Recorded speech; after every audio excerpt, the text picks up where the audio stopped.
ito yung perfect na situation din talaga para kay Beal mga idol. Starter na kagad siya at pagiging consistent and healthy na lang din ang kanyang aalalahanin.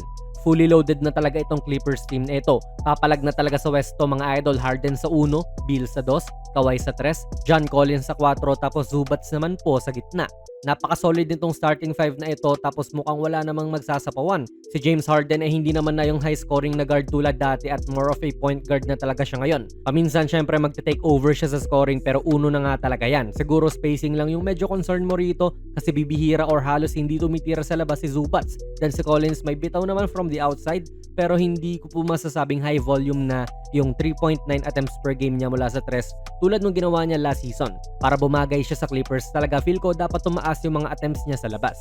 Then meron ka pang Bogdan Bogdanovic na sniper, Chris Dunn na demonyo po sa depensa, Brook Lopez na old but gold pa rin naman, tapos Derrick Jones Jr. pa na isang high flyer.